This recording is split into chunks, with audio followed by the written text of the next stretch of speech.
Nani versus చిన్ని బెజవాడలో అన్నదమ్ముల మధ్య మాటల యుద్ధం మళ్లీ పీక్స్కు చేరింది.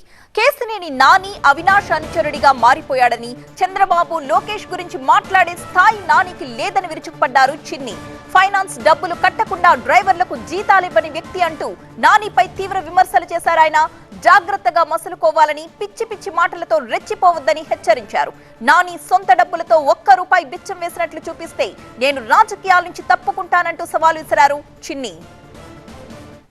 కేసినేని నాని వైసీపీలో చేరిన తర్వాత చంద్రబాబు టార్గెట్గా అనేక విమర్శలు చేస్తున్నారు. విజయవాడ అభివృద్ధిపై ఆయన చేసిన ఆరోపణలకు సంబంధించి కేసినేని నాని సోదరుడు చిన్ని ఉన్నారు. సార్, విజయవాడ అభివృద్ధిని చంద్రబాబు అడుగడుగునా అడ్డుకున్నారు అని చెప్పేసి మీ సోదరుడు నాని ఆరోపణలు చేస్తున్నారు. ఎలా చూస్తారు?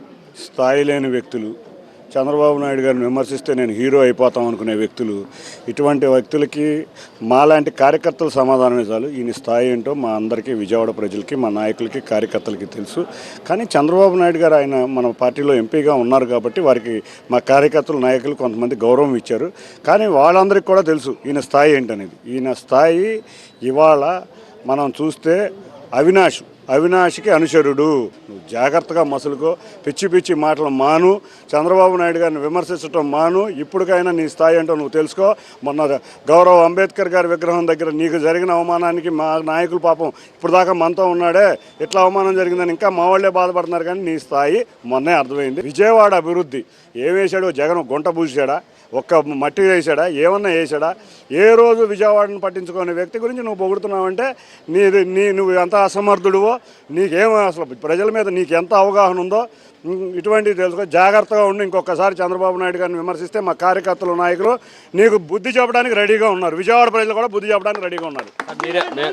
మీరేమో నలుగురిని కూడా తీసుకెళ్ళలేదు అంటున్నారు. ఆయనేమో ముందు 60 అన్నారు, తర్వాత మీరు 80 అన్నారు. ఆయన ఇప్పుడు అవసరమైతే 100% ఖాళీ చేస్తాం టీడీపీని ఎన్టీఆర్ జిల్లాలో అంటున్నారు. చూస్తున్నాం రోజు మనం. నందిగా వెళ్ళారు, ఎవరున్నారు, భారీ ర్యాలీ అన్నారు, 20 మంది లేరు. అదే ముందు రోజు నేను నందిగామ ఊరిని పరామర్శించడానికి వెళ్ళాను, విపరీతంగా తండోపతండాలుగా వచ్చారు.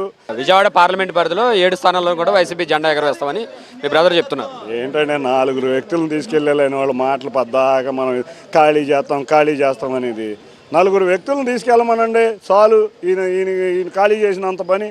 4 వెళ్ళారు, ఆడు కూడా పెయిడ్ వర్కర్లు. ఆ పెయిడ్ వర్కర్లకి జీతాలు ఇచ్చేవాళ్ళు. ఆ 4 వెళ్ళారు పాపం, వాళ్ళ జీతాల కోసం. పాపం వాళ్ళని కూడా తప్పడానికి ఏం లేదు, జీతాలు ఇస్తున్నాడు కాబట్టి వెళ్ళారు. ఎవరిని ఖాళీ చేస్తాడు? ఊరికనే డబ్బా కొట్టుకుంటాడు. నేను 100 ట్రస్టులు తెస్తానంటాడు. ఏదో 1 ట్రస్ట్ తెచ్చాడా? ఊరికనే రోజు మీడియా ముందుకు వచ్చి ఆ డబ్బా ఈ డబ్బా కొట్టుకుంటాం తప్పితే ఏ రోజు కూడా ఇతను చేసింది ఏమీ లేదు. వస్తాడు మీడియా ముందుకి, నేను మొన్న కూడా వాటర్ ట్యాంకర్లు ఏంటి సార్, అది ఎంపీ లాడ్స్, అందరు ఎంపీలు చేసే పని. దీన్ని మీడియాలో పెద్ద పబ్లిసిటీ ఇచ్చుకుంటాడు. ఎంపీ లాడ్స్లో 25 మంది ఎంపీలకి వచ్చిన లాడ్స్ని యూటిలైజ్ చేసుకుంటాడు. ఈయన సొంత డబ్బులతో ఒక చాక్లెట్ అన్నా పలానా మా కార్యకర్తకో లేకపోతే పక్కన ఉన్న భిక్షమెత్తుకునే వ్యక్తులకో ఏమన్నా ఒక చాక్లెట్ అన్నా ఇచ్చాడు అనేది ఎవరన్నా చూపించమనండి, నేను వెంటనే రాజకీయాల నుంచి తప్పుకుంటాను నేను. సో ఇది మొత్తంగా అయితే కేసినేని నాని చెప్పినట్టుగా స్థాయిల గురించి కానీ చంద్రబాబు గురించి కానీ మరోసారి మాట్లాడితే గట్టిగా బుద్ధి చెప్తామంటున్నారు. అలాగే అసలు టికెట్ విషయంలో కూడా ముందుగా స్పష్టత తెచ్చుకుని ఆ తర్వాత కేసినేని నాని మాట్లాడితే బాగుంటుందని ఆయన సోదరుడు కేసినేని చిన్ని చెప్తున్నారు. కెమెరా పర్సన్ ఆంజనేయులు, అంజితో, ఎంపీరావు, TV9 విజయవాడ.